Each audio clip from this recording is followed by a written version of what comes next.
And as we begin our practice this morning, open up your awareness to what is here.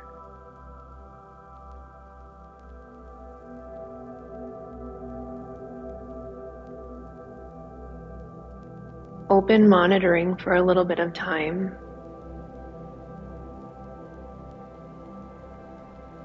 And see what is coming up for you.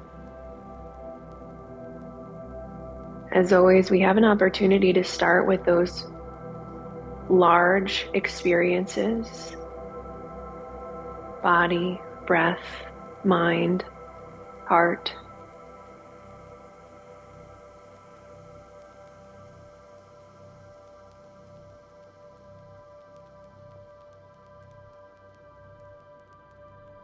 And we follow these original mindfulness instructions so that we have ample tools in the toolkit.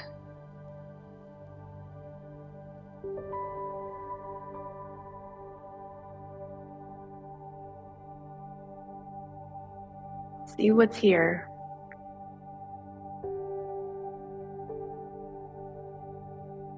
After noticing those largest parts of your experience, get closer and closer, more detailed, more clear understanding of what's here.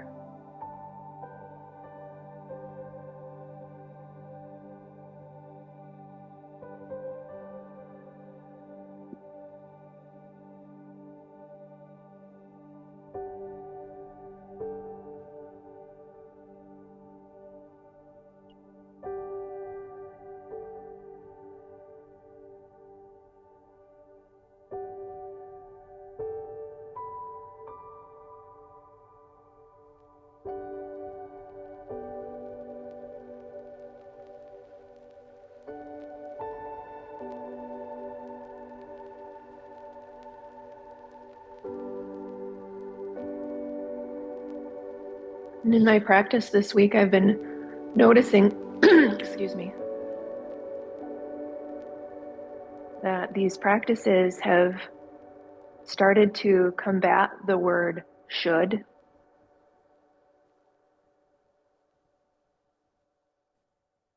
There's no single experience that should be a certain way.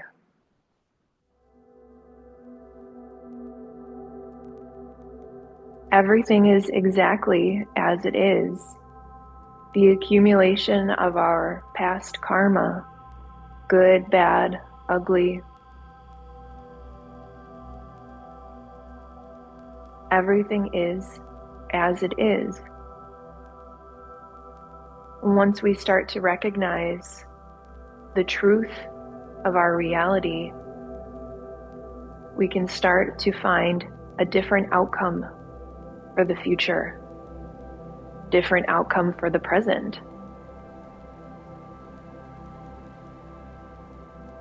We'll have a lot of time and space in our practice this morning to uncover some of the wholesome and unwholesome, skillful and unskillful states within our mind. A week and a half ago, we started our exploration with the strongest of unskilled, unwholesome mindsets, that is lust, the uncontrollable desire for things to be a different way. And this isn't natural urges, natural tendencies.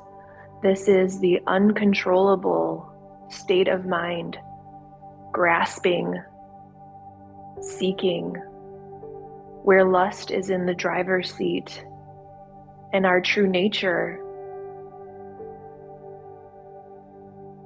steps aside.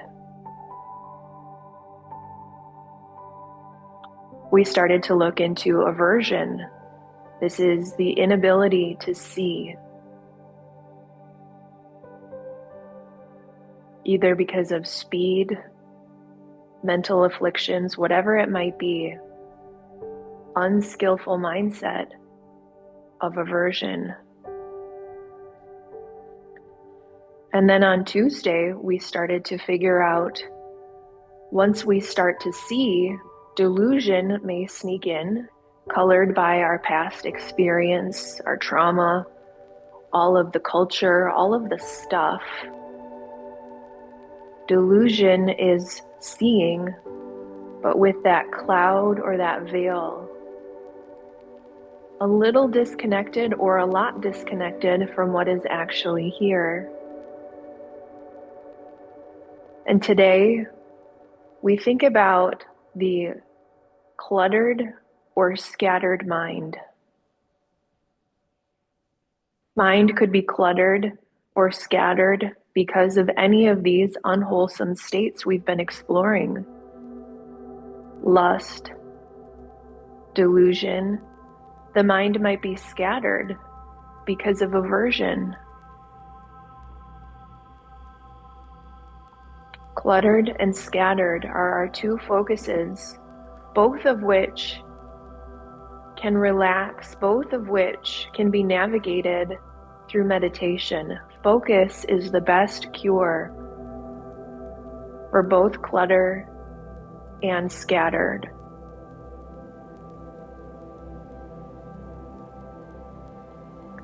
If the mind is feeling cluttered this morning, singular focus on an object of meditation may be extremely helpful. Your breath, physical sensation. If the mind is scattered, singular focus, unitasking in the mind can help give some formation, give an object, give the mind something to do, cultivate wholesomeness. This is our practice.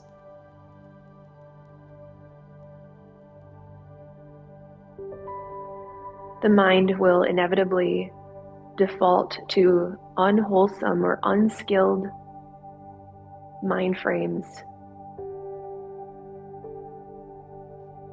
Today we focus.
There is no fixed self. There's no single version of I or me. You can think about the observer as an amalgamation of all of these disparate parts of our experience that we've been exploring. Body constantly changing, cells being reborn, decaying, continuous breath, every single moment, new air within our physical body. And we can apply that same idea to states of mind. Thoughts are not self, they are separate from the observer. We don't need to take them so personally.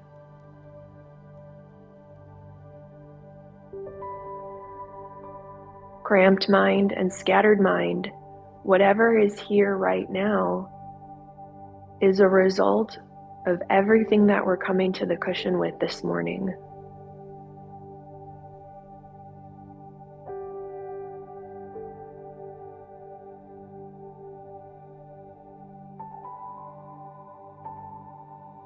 Keep returning, whatever your object of focus is.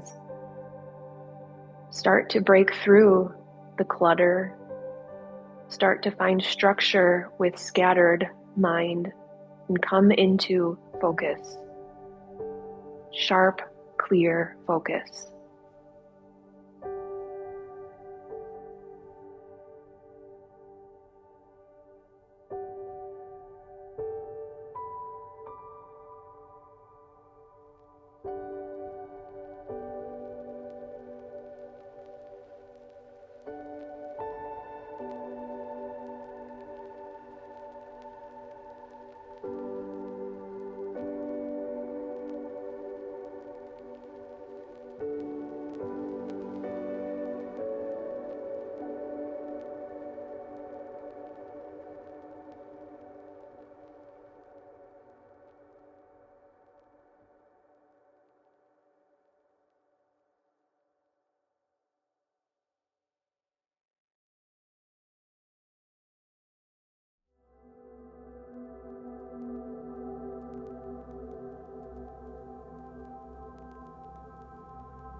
How much extra stuff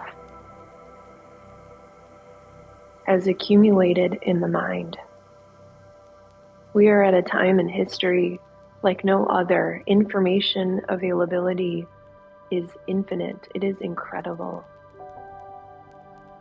And we are living in somewhat ancient bodies, ancient minds.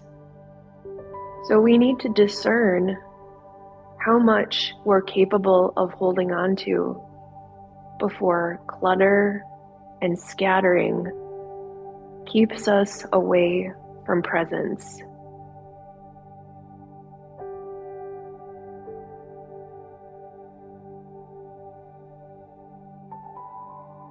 For these last few minutes of class, consider the ways in which we are navigating information overload in an unskillful way. You may think about texting at a stoplight, doom scrolling, or even think about last night or what might be coming this evening. Spending time with your family, your friends, your pets, watching TV, eating, scrolling. No single thing is bad, but when we're doing all of those things concurrently, maybe you can handle it all. That's amazing. Maybe there's opportunity to pinpoint parts of the experience that are more important than others.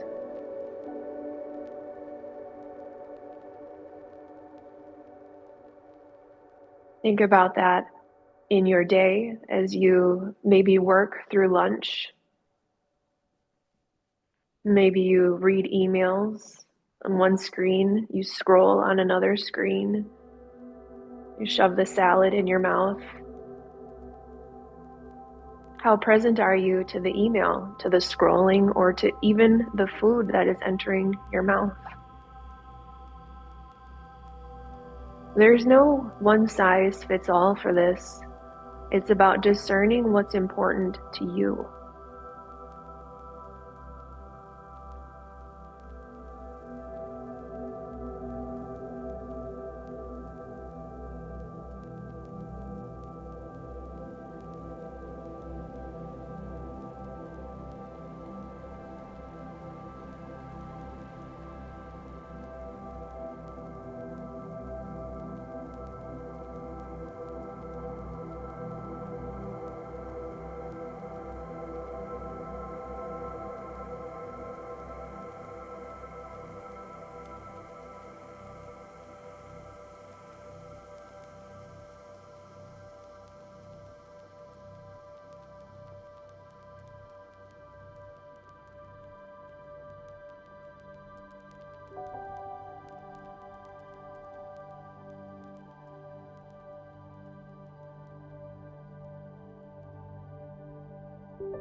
How will you hold yourself accountable off the mat, off the cushion, off the chair, and into the rest of your day?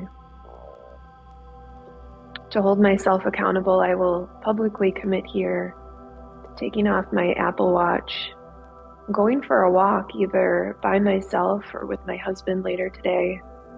No phone, no device. Our balmy 20-degree day that we have to look forward to. Set your own intention. And if you need somebody to hold you accountable, stick around after the closing bell. Send a text, post in the Patreon, whatever you need to do to declutter, to focus what's important to you.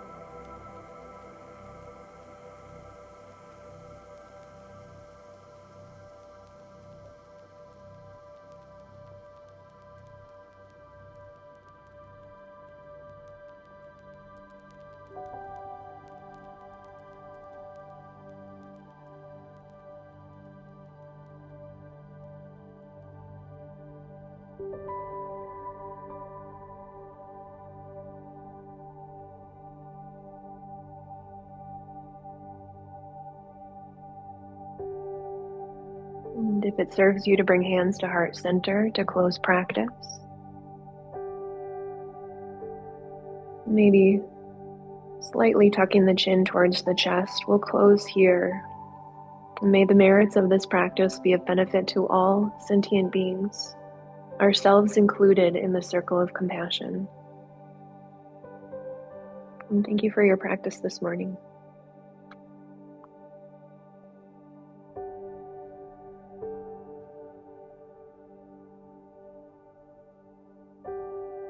Thank you. Thanks online.